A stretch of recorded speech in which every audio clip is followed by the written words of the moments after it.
이사야서 2장 12절서부터인데요.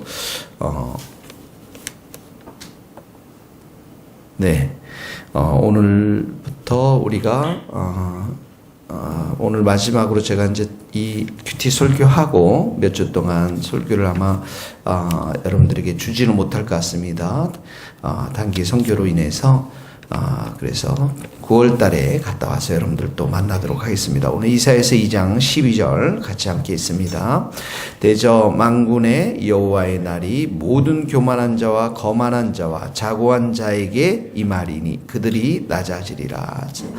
만군의 여호와 이렇게 나왔죠. 만군의 여호와는 군사적인 용어, 강력한 힘의 소유자, 또 특별히 하나님의 심판자 되심을 강조하는 그러한 하나님의 호칭입니다. 만군의 여호와, 그 여호와께서 임하는 날, 심판의 날, 여기 동그라미 채웁시다. 교만한 자, 거만한 자, 자고한 자 모두 세 번의 단어를 써서 교만을 강조하고 있습니다.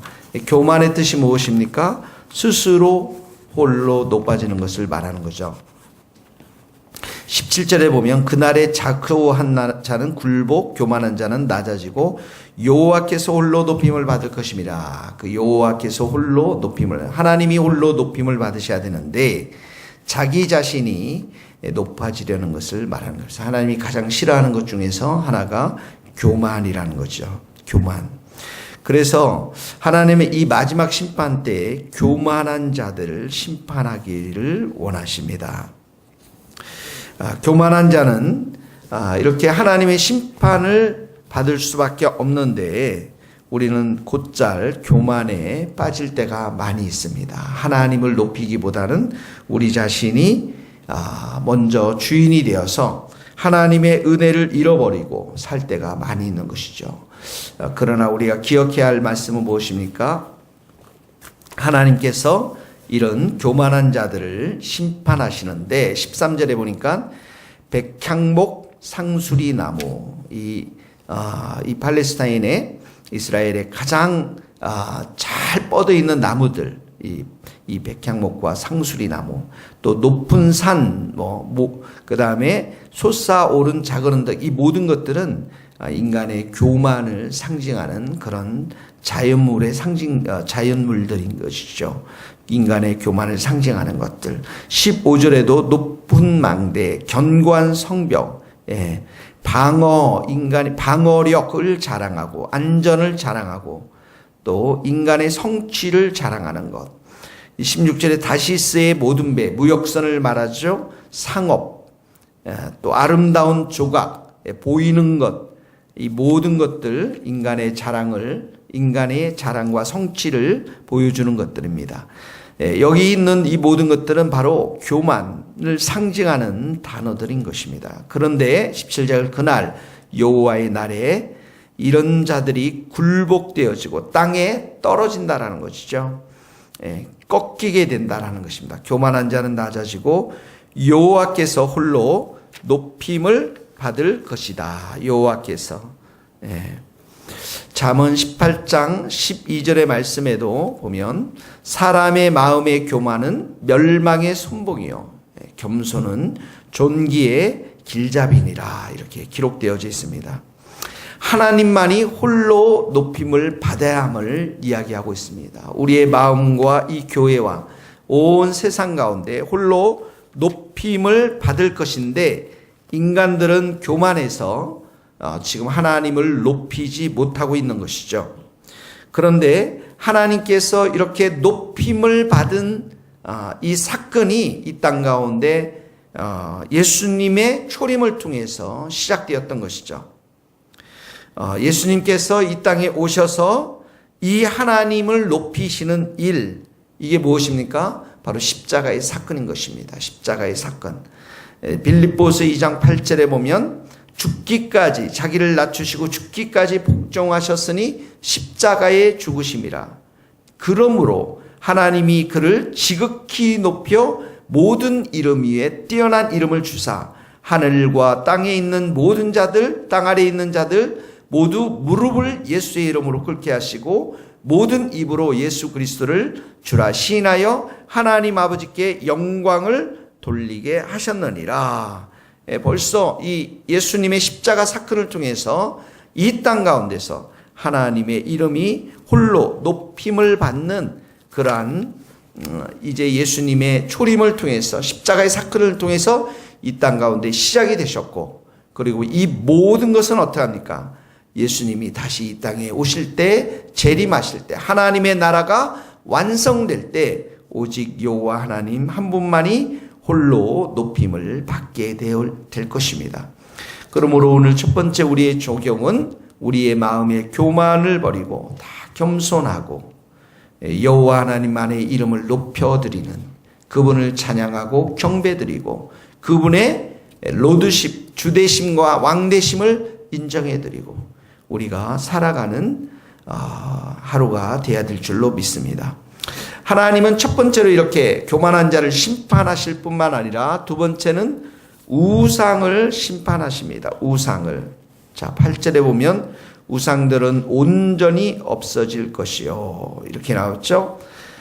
사람들이 자, 20절에도 보면 사람들이 자기를 위하여 경배하려고 만들었던 은우상, 금우상, 우상 동그라미를 치시고 그날에 두더지와 박쥐에게 던지고.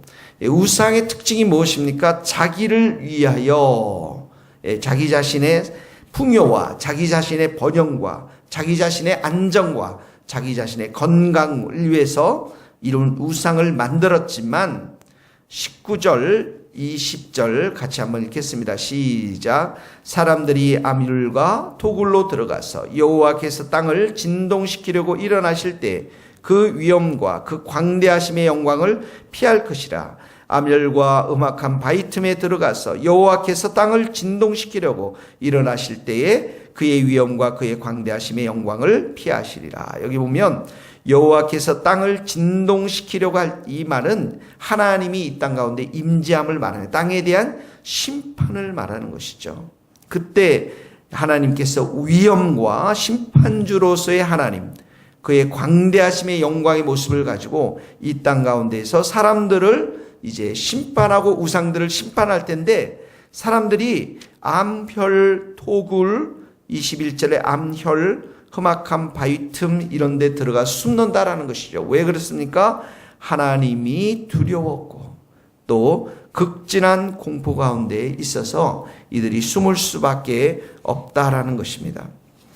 그래서 하나님께서는 이렇게 우상을 숭배하던 자들을 심판하시는데 20절에 보니까 우상과 금우상을, 은우상과 금우상을 그날에 두더지와 박쥐에게 던지고, 이 말은 바로 이들이 바위 틈과 동굴로 도망하였는데 그들의 우상이 그들을 지켜주지 못함으로 인해서 그 동굴에 있는 두더지와 박쥐들에게 마구 던져버리는 그런 일들이 있을 것임을 시사하고 있는 말씀입니다.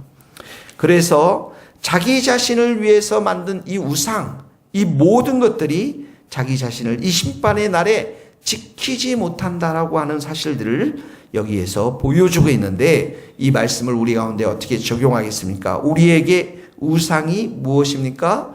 20절의 말씀처럼 자기를 위하여 경배하려고 만드는, 자기를 위하여, 자신의 삶을 위해서 만든 우상이 무엇입니까? 사람들은 돈이 우상이 될 수가 있고요. 또한 물질, 권세, 명예가 우상이 될 수가 있고요. 자기 자신이 우상이 될 수가 있고요. 업적을 자랑할 수가 있고요. 또한 인본주의, 하나님이 없는 철저한 인본주의, 세속주의, 이 땅의 물질과 향락에 초점을 맞춰 있는 세속주의, 또한 우리의 사상들, 하나님을 무시하는 사상들, 이 모든 것들이 우리 마음의 우상이 될 수가 있는 것입니다. 그런데 이 우상은 8절에 보면 온전히 없으실 것이라고 말씀해요. 이런 우상들은 마치 안개처럼 하나님의 심판의 날에 사라질 수밖에 없다라는 것입니다. 그러므로 우리가 우리 자신을 위해서 의지해야 될 게 무엇입니까? 하나님밖에 없습니다. 22절 같이 읽겠습니다. 시작. 너희는 인생을 의지하지 말라. 그의 호흡은 코에 있나니 새말가치가 어디 있느냐. 너희는 인생을 의지하지 말라. 이 말은 원문에 보면 사람에게서 비롯된 것들 신뢰하기를 멈추라, 이런 말입니다. 사람에게서 비롯된 것, 사람이 만든 것, 사람의 기인한 것, 이 모든 것들을 신뢰하는 것을 멈추라. 우상을 섬기는 것도 사람에게서 시작된 것이죠. 왜 그렇습니까? 우리의 사람의 호흡이 코에 달려 있기 때문에, 사람은 흙으로 지어서 그 생기를 코에 불어넣음으로 인해서 사람이 생명이 되었는데, 그러니까 사람의 생명은 스스로의 힘이나 능력으로 유지되는 것이 아니라 하나님께서 생기를 불어넣음으로 인해서 존재하기 때문에, 하나님께서 그 코에 호흡을 취하시면 인간은 보잘것없고 무능력한 사람이 될 수밖에 없다라는 것입니다. 하나님을 아는 사람은 그 안에 정말 하나님의 형상으로 지음을 받았기 때문에 존귀한 의미가 있지만은, 하나님을 떠난 인생은 아무런 의미가 없다라는 것입니다. 그래서 사람의 진정한 가치는 하나님과의 관계 속에서만 그 의미를 발견할 수밖에 없다라는 것입니다. 그러므로 오늘도 우리가 하나님과의 관계 속에서 하나님만을 의지하고, 하나님만을 소망하고, 하나님의 말씀을 사랑하고, 그 말씀 앞에 순종하고, 성령과 동행하고, 기도를 통해서 하나님과 교제하고, 우리의 부족한 것을 아뢰고, 찬양과 예배를 통해서 하나님께 우리의 삶을 드림으로 인해서 우리가 진정한 오늘에 살아갈 의미들을, 또한 목적들을 발견할 수 있을 것입니다.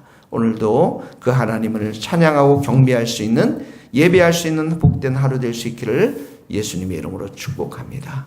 기도하시겠습니다. 하나님 아버지, 여호와의 날, 마지막 날에 하나님께서 교만을 심판하시고 우상을 심판하시는 하나님이신 줄 믿습니다. 우리가 우리 스스로에게 높아지려고 했던 이 모든 것들을 주님 다 용서하여 주시고, 주님의 보혈로 씻어주시고, 우리 자신을 위하여 추구하고 있는 이 우상들을 하나님 성령의 불로 다 태워주시고, 오직 우리의 코에 생명을 있게 하신 여호와 하나님 앞에 우리가 경배하고 찬양하며 기도하며 성령의 인도하심을 따라 살아가는 복된 하루 될 수 있도록 은혜를 베풀어 주시옵소서.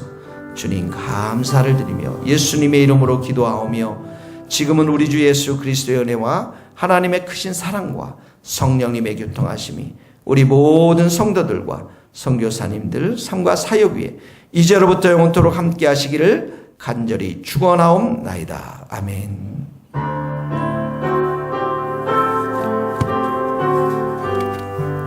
감사합니다.